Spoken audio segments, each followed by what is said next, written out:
Good morning, ladies and gentlemen. Welcome to the next episode of the WW Classic Series. Ladies and gentlemen, we are here. It's April 20th, 1997. What, do you really think I reviewed that match? From Rochester, New York, at the Rochester Community Hall Memorial, 6,477 fans witnessed In Your House 14 Revenge of the Taker. Ladies and gentlemen, as everybody knows, the biggest feud going into this was Jesse James and Rockabilly. No, I'm joking. The biggest feud going into this show was Steve Austin and Bret Hart, ladies and gentlemen.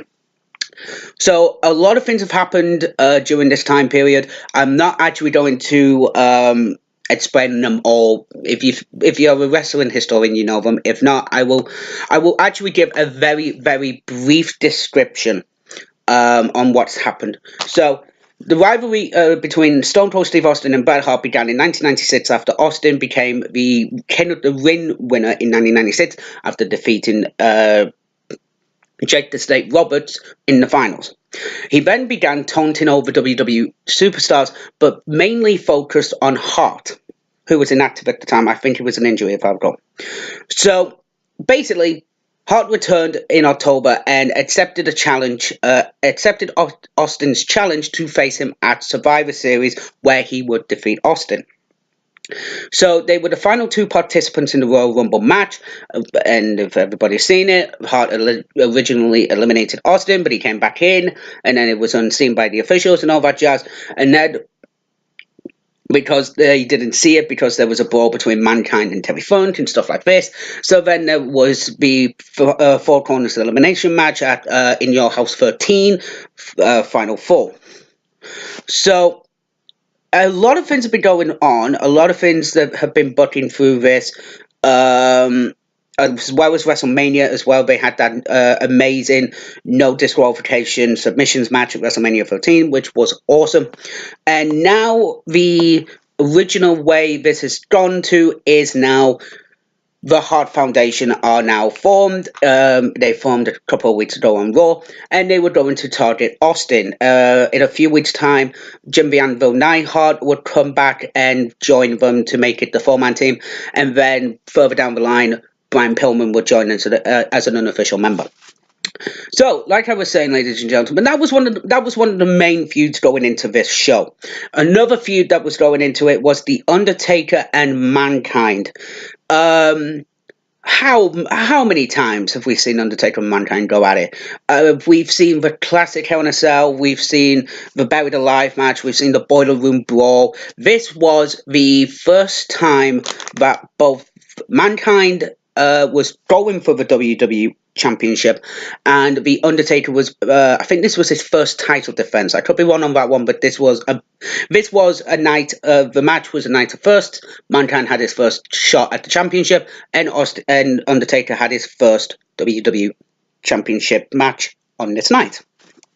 So also going into it, Mankind had blinded Austin had blinded The Undertaker with a fireball, which would be played into the match itself later on.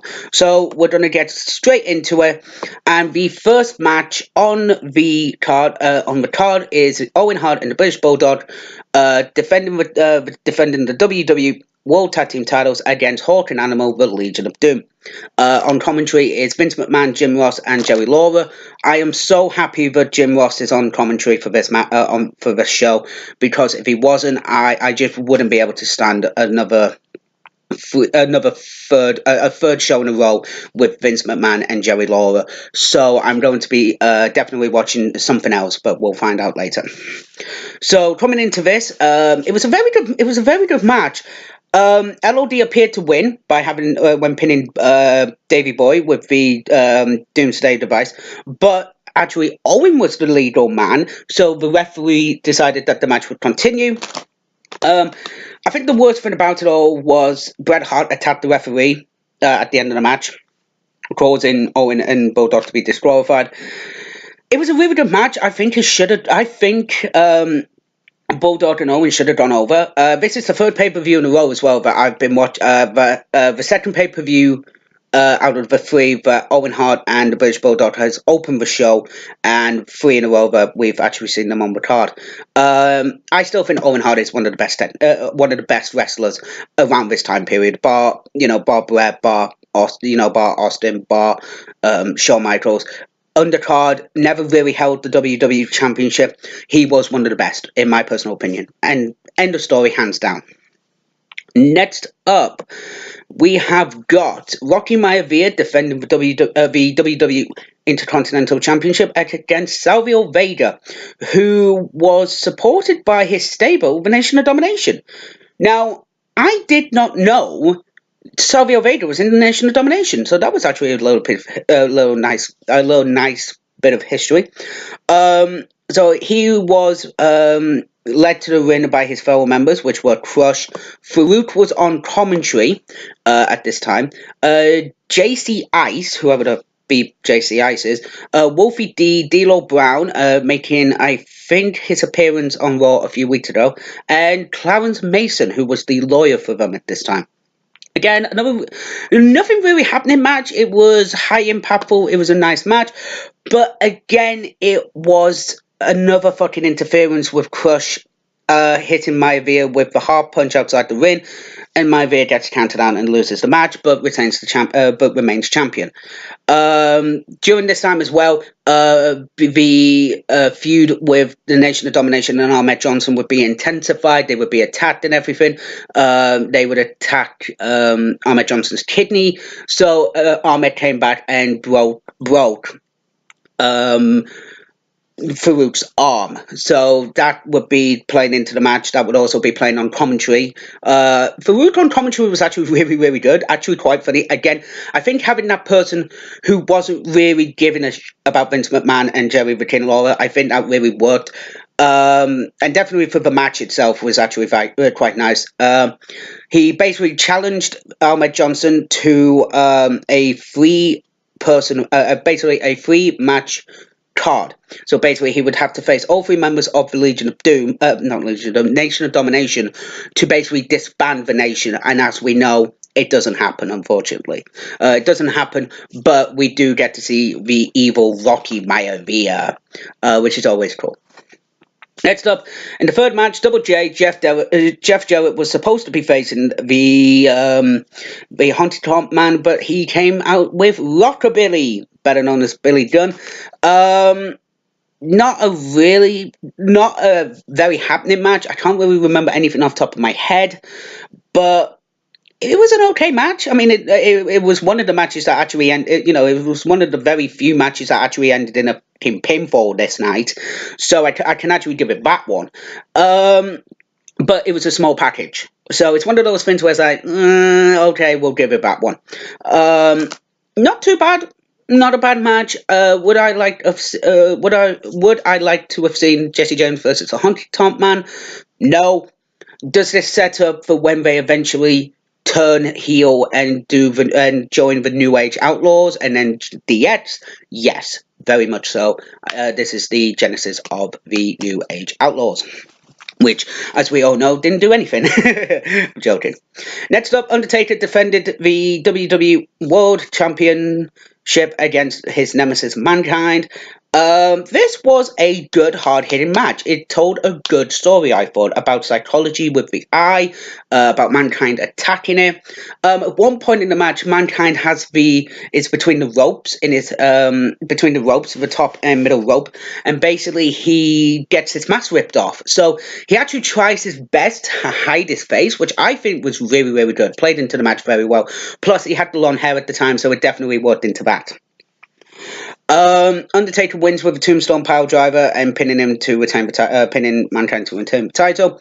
Paul Bearer would then be chased and they would get beaten down, and then Mankind was supposed to try and throw a fireball into Undertaker's face, and Undertaker would move and hit Paul Bearer. There was some timing issues on that once, and then Undertaker basically just beat the crap out of Mankind, picked up the stuff, lit the lighter, and just did it himself into Paul Bearer's face.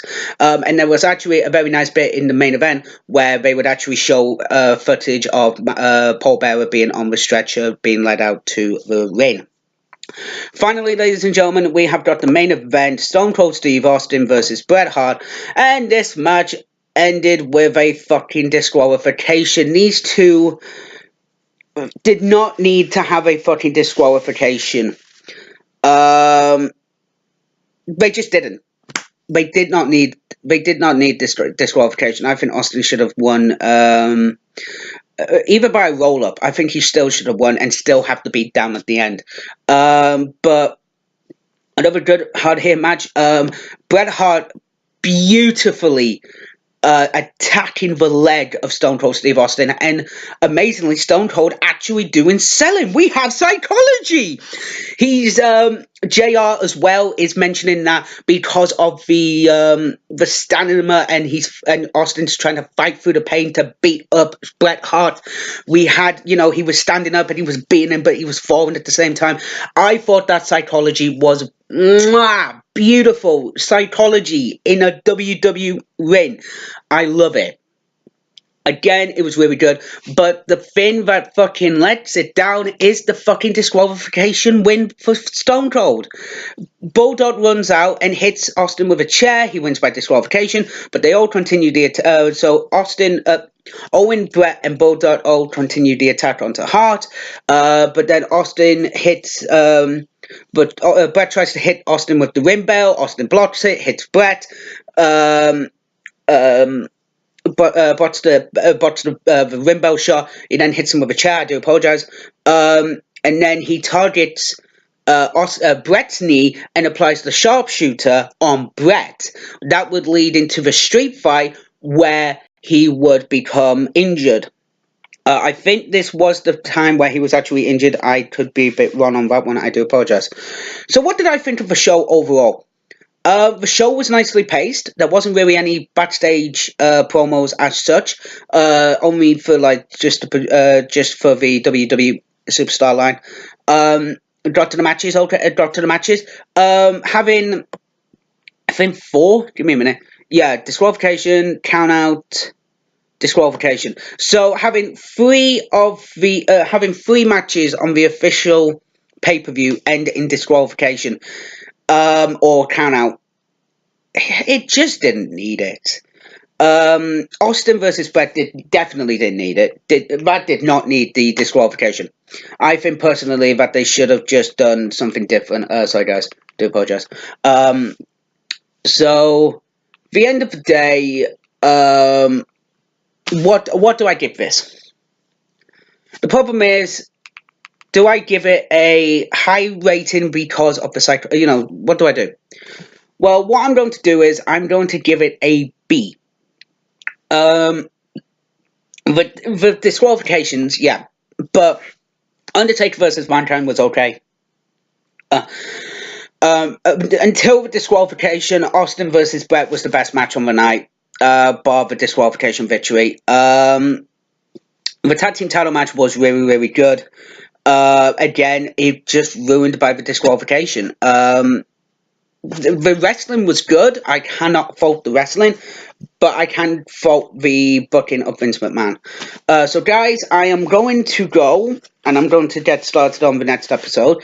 I think we're going to be going to 1998. I wonder what happened there.